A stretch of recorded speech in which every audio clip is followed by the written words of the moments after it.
Arthur looks down at Vikir, asking if he is really volunteering to be the sacrifice for the giant plant behind them. With his eye glowing a fierce red, Vikir calmly confirms his choice. Nearby, a blue-haired student overhears them and stares in shock, finally recognizing Vikir's name. He recalls the wild rumors about him solving the killer ant mystery, earning a certificate from the Crown Prince, and destroying Professor Sadie's eye. Rumors also say he ranks 8th in the University League and has even destroyed an unbreakable artifact gate. Sweating nervously, he realizes the legend from those stories is standing right in front of them. Looking at the first year, the student suddenly remembers Vikir is the only one who warned them about the deadly flower earlier. He wonders how Vikir knows about the danger. As Vikir walks past the crowd, the boy watches in confusion, wondering why someone so strong would gladly offer to die. Arthur keeps a smug and composed face as he steps forward to block Vikir. Speaking to him directly, he formally introduces himself as the Student Council Vice President of Colosseo Academy. Clasping his hands in fake sympathy, he praises Vikir for making the hard choice to take the girl's place.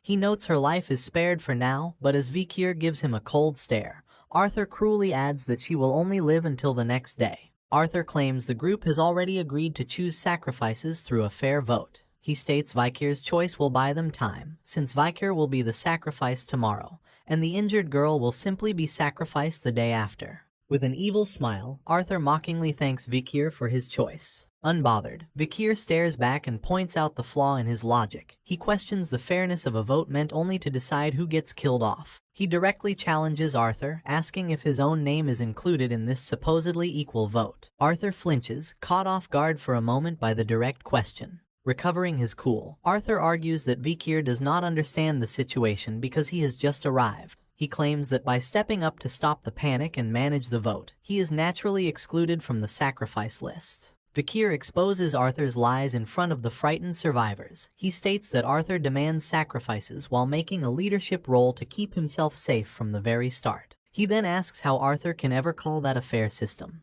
The surrounding students begin to whisper in realization. Some point out that Arthur's name is never on the list, proving he never intends to risk his own life. Annoyed that the crowd is turning against him, Arthur silently curses the other students for talking too much. He then impatiently asks Vikir to get to the point. Arthur defends himself, claiming his leadership is needed to keep the group alive. He accuses Vikir of dividing the survivors over a fake sense of justice without having a real plan. He demands to know Vikir's idea, and Vikir says he will keep it simple. Vikir boldly declares that he is going to defeat the monster. Arthur loses his temper completely. Grabbing Vikir's collar, he furiously asks how a normal student can beat an S-rank monster. He warns that angering the beast will cause a rampage and shouts that the rest of the group will not help him. In response, Vikir calmly raises his hand and punches the stone wall right next to them. The sheer force of the punch creates a shockwave that completely shatters the wall. The surrounding students stare in absolute shock and terror at his impossible strength. The blast knocks Arthur onto his back in the falling rubble, his face pale with fear. Vikir confidently states that when tomorrow comes, he will kill the Bloodwater Plantain Lily monster himself. The surviving students move to the empty ruins of the Quo Vadis Old Testament faction church. Inside the crumbling building, the tired group rests on the stone steps.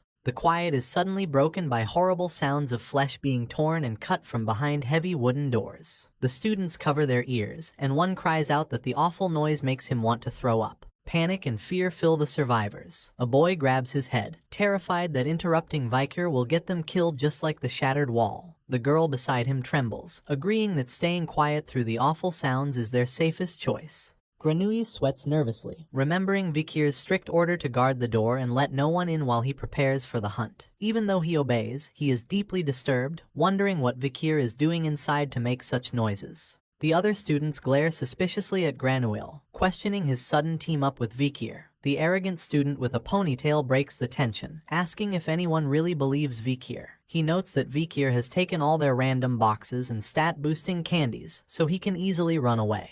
The blue-haired student admits his doubts but points out their harsh reality. He asks the group what they can even do to stop Vikir if he chooses to betray them. Remembering the sight of Vikir standing over a defeated Arthur, the students' faces twist in absolute terror as they fully realize how helpless they are. They remember Vikir's bold promise to kill the S-rank monster by himself. However, in exchange, he demands a huge price from the survivors. Vikir orders everyone to hand over their random gift boxes and stat-boosting candies, insisting he needs every single item they possess. The boy trembles at the memory. He realizes Vikir has the power to kill all of them, steal their items by force, and simply go to the next floor alone if he wants to. Staring at the closed doors, the blue-haired student guesses that the tower's rules are multiplying Vikir's physical power. This makes him 100 times stronger than in the real world. He darkly concludes that Vikir is hiding a terrible secret behind those heavy doors. 12 hours later, Vikir steps out into the ruined courtyard. His shoes tap lightly against the stone as the dust settles. The other students, including Arthur, watch him cautiously from behind the safety of the rubble.